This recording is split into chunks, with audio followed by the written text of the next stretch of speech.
Hello friends, कैसे हैं आप सब। आई होप आप सभी बहुत अच्छे होंगे। तो ये देखिए फ्रेंड्स, आज हम फिर से एक न्यू ड्रेस बनाएंगे। ये हमारे 2 नंबर की कान्हा जी की ड्रेस है फ्रेंड्स, और आप इसे 2 से 4 नंबर तक की कान्हा जी को आसानी से पहना सकते हैं, क्योंकि ये वूल भी स्ट्रेचेबल होती है। तो आप 4 नंबर की कान्हा जी को आसानी से इसे पहना सकते हैं। और बड़ी ड्रेस बनाने के लिए फ्रेंड्स आप यहाँ पे लाइनें ज़्यादा करते जाएंगे और चोली में भी ज़्यादा करते जाएंगे, तो ये बड़ी ड्रेस बन जाएगी। तो ये कुछ इस तरीके से दिखाई दे रही है। मैंने इसमें 3 कलर का यूज़ किया हुआ है, आप अपनी चॉइस से इसमें कलर का यूज़ कर सकते हैं। तो चलिए फ्रेंड्स, बनाना स्टार्ट करते हैं। बहुत ही सिंपल और ब्यूटीफुल ड्रेस है, आप सबको बहुत पसंद आएगी। तो चलिए बनाते हैं। तो फ्रेंड्स, इस ड्रेस को बनाने के लिए हमें ये 3 कलर की ज़रूरत होगी, और आप अपनी चॉइस से कलर का यूज़ कर सकते हैं। तो हमने ये बेबी सॉफ्ट वूल का यूज़ किया हुआ है, और इसमें आप जो क्रोशिया हुक देख रहे हैं, ये 2.5 mm का क्रोशिया हुक हमने यूज़ किया हुआ है। तो चलिए बनाना स्टार्ट करते हैं। तो सबसे पहले फ्रेंड्स, हमें इस तरीके की चोली बना लेनी है, जो कि मैंने बना के रखी हुई है ऑलरेडी। वीडियो लंबी हो जाती है, इसलिए मैंने इसे ऑलरेडी बना के रखा है। अगर आपको ये बनानी नहीं आती है तो इसका लिंक आपको डिस्क्रिप्शन में मिल जाएगा। अब सबसे पहले हमें चोली बनानी है, और ये येलो कलर से बनानी है। इसके बाद इसकी जो फर्स्ट लाइन है वो आपको वाइट कलर से बनानी होगी। बाकी की जो 2 लाइनें हैं, इसमें आपको ये ग्रीन कलर की बनानी होगी। और इसमें जो लास्ट में जो फंदे दिए गए हैं, इसमें 66 फंदे आपके होने चाहिए, क्योंकि जो हमारी डिज़ाइन होगी वो 66 फंदे में ही कंप्लीट बन पाएगी। तो चलिए अब हम येलो कलर की वूल लगा करके यहाँ पे डिज़ाइन बनाना स्टार्ट करते हैं। तो ये देखिए फ्रेंड्स, सबसे पहले हमने यहाँ पर डिज़ाइन बनाने के लिए येलो कलर की वूल को यहाँ पे अटैच कर लिया है। अब हम यहाँ पर एक चेन बनाएंगे, और नेक्स्ट वाली में हम सिंगल क्रोशिया कर देंगे। कुछ इस तरीके से सिंगल क्रोशिया कर देंगे, और इसी तरीके से हमें 9 टाइम्स हमें सिंगल क्रोशिया बना लेनी है। यहाँ 1 2 3 4 1 2 3 4 5 हो गई, और एक ये 5 6, फिर ये 7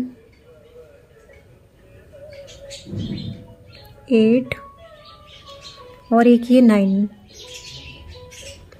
ये 9 टाइम्स हमने सिंगल क्रोशिया यहाँ पे बना लिया। अब 7 चेन बनाएंगे। 1 2 3 4 5 6 7 चेन बनाने के बाद हमें 2 चेन को स्किप करना है, और थर्ड वाली में हम सिंगल क्रोशिया फिर से कर देंगे।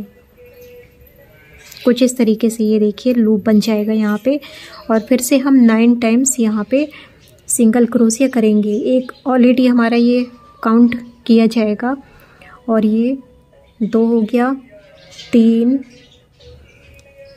4 5, ये 6 हो गया, ये 7, और ये 8, और एक ये 9। ये 9 टाइम्स फिर से हमारा हो गया। अब फिर से हम 7 चेन बनाएंगे। 1 2 3 4 5 6 7। 2 चेन को स्किप करके थर्ड वाली चेन में फिर से हम एक सिंगल क्रोशिया कर देंगे, और इसी तरीके से हमें पूरी लाइन को कंप्लीट कर लेना है। चलिए कर लेते हैं, फिर आपको दिखाते हैं। तो ये देखिए फ्रेंड्स, ये हमारा राउंड कुछ इस तरीके से कंप्लीट होने वाला है, और मैंने यहाँ पे 7 चेन फिर से बना ली है। और जो स्टार्टिंग में हमने ये 9 सिंगल क्रोशिया किया हुआ था फर्स्ट वाले को छोड़ करके, ये जो सेकंड वाला है, हम यहाँ पर सेकंड वाले में हम एक सिंगल क्रोशिया इस तरीके से कर देंगे, कुछ इस तरीके से। फिर नेक्स्ट वाले में करेंगे 7 टाइम्स, हमें इसी तरीके से कर देना है। ये हमारा हो गया 1 2 3, ये 4, ये 5, और एक ये 6, और एक ये 7। 7 टाइम्स बनाने के बाद आप ये देख पा रहे होंगे कि यहाँ पर भी एक छूटा हुआ है, यहाँ पे भी। अब चलिए इस पे ये जो हमने लूप बनाया था, अब यहाँ पर हमें वर्क करना है। यहाँ पर हम डबल क्रोशिया करेंगे 7 टाइम्स हम डबल क्रोशिया बनाएंगे। 1 2 3 4 5 6 और एक ये हमारा हो गया 7। ये 7 टाइम्स हमने डबल क्रोशिया यहाँ पे कंप्लीट कर लिया। अब ये जो आप देख रहे हैं फर्स्ट वाले को छोड़ करके सेकंड वाले के ऊपर हमें इसे सिंगल क्रोशिया कर देना है। कुछ इस तरीके से करेंगे। फिर इसी तरीके से हमें 7 टाइम्स यहाँ पे सिंगल क्रोशिया कर देना है। 2 3 4 5 6 और एक ये 7 टाइम्स हमने सिंगल क्रोशिया कर दिया। अब यहाँ पे हम 7 टाइम्स डबल क्रोशिया बनाएंगे। तो ये देखिए फ्रेंड्स, ये हमने 7 टाइम्स डबल क्रोशिया बना लिया है और ये फर्स्ट वाले को छोड़ करके सेकंड वाले के ऊपर हमें सिंगल क्रोशिया कर देना है और इसी तरीके से हमें पूरे राउंड को कंप्लीट करते जाना है। ये देखिए कुछ इस तरीके से दिखाई देगा ये। तो हमें पूरा राउंड इसी तरीके से कंप्लीट कर लेना है। चलिए कर लेते हैं, फिर आपको बताते हैं। तो ये देखिए फ्रेंड्स, ये वाले राउंड में हम अपने वर्क के एंड में आ गए हैं और यहाँ पर हमने 7 डबल क्रोशिया कर लिया है। अब हमें यहाँ पे किस तरीके से इसे जॉइंट करना है। जो फर्स्ट वाला सिंगल क्रोशिया दिख रहा है यहाँ पर हम इसे स्लिप स्टिच से जॉइंट कर देंगे कुछ इस तरीके से और यहाँ पे हम वूल को कट कर देंगे। तो ये राउंड हमारा कुछ इस तरीके से कंप्लीट हो गया है। चलिए अब नेक्स्ट लाइन बनाते हैं। इसमें वाइट कलर की वूल को अटैच करेंगे। तो ये देखिए फ्रेंड्स, अब हमें वाइट कलर की वूल को अटैच करना है। जो ये हमने 7 सिंगल क्रोशिया बनाया था, इसमें 20 सेंटर पे हम यहाँ पर वाइट कलर की वूल को अटैच करेंगे।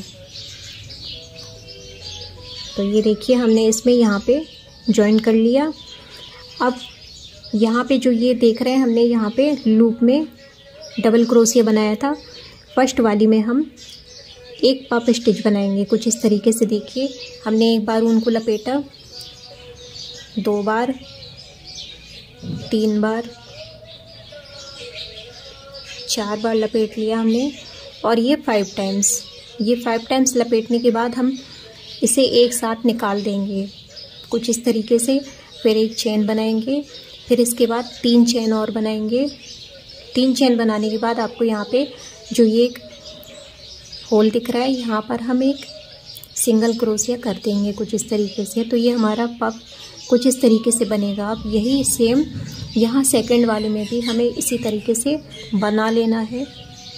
तो ये देखिए कुछ हमने 5 टाइम्स हमें इसमें वूल को लपेट करके पफ स्टिच बना लेना है। 3 हो गया, ये 4 हो गया और ये 5 टाइम्स हमने लपेट लिया। अब हम एक साथ ही निकाल देंगे इसे। एक चेन बनाई, इसके बाद 3 चेन बनाएंगे, 1 2 3। यहाँ पर होल में हम इस तरीके से क्रोशिया को डालेंगे और सिंगल क्रोशिया कर देंगे। तो ये हमारे देखिए 2 पफ स्टिच रेडी हो गए। इसी तरीके से हमें यहाँ पर 7 टाइम्स, क्योंकि हमारी यहाँ पर चेन 7 है, इसीलिए सभी में एक एक बार पफ स्टिच बना लेना है। तो चलिए बना के फिर आपको दिखाती हूँ। तो ये देखिए फ्रेंड्स, ये मैंने सभी में एक एक बार पफ स्टिच बना लिया है। अब हमें क्या करना है कि यहाँ पे सेम उसी तरीके से करना है जो हमने ये 7 बनाई थी। यहाँ पर 1 2 3 चेन को स्किप करके 4th वाली में हम एक बार सिंगल क्रोशिया कर देंगे कुछ इस तरीके से और फिर से हम यहाँ पर पफ स्टिच बनाना स्टार्ट करेंगे। जो ये फर्स्ट वाली चेन दिख रही है, जैसे कि हमने यहाँ पर बनाया था कुछ इस तरीके से, यहाँ पे भी पूरे राउंड को इसी तरीके से हमें कंप्लीट कर लेना है। चलिए करके आपको फिर दिखाती हूँ। तो ये देखिए फ्रेंड्स, ये मैंने इसकी आउटलाइन पूरी वाइट कलर की लाइन कुछ इस तरीके से कंप्लीट कर ली है, आप देख पा रहे होंगे। और ये हमारी ड्रेस का फाइनल लुक, बहुत ही ब्यूटीफुल सी ड्रेस बनी हुई है फ्रेंड्स। अगर आप चाहें तो यहाँ पर इसकी आउटलाइन में यहाँ पे मोतियों का यूज़ कर सकते हैं, गोल्डन कलर की या वाइट कलर की आप मोतियाँ लगा सकते हैं। आई होप आप सबको ये ड्रेस बहुत पसंद आई होगी। Thank you so much for watching.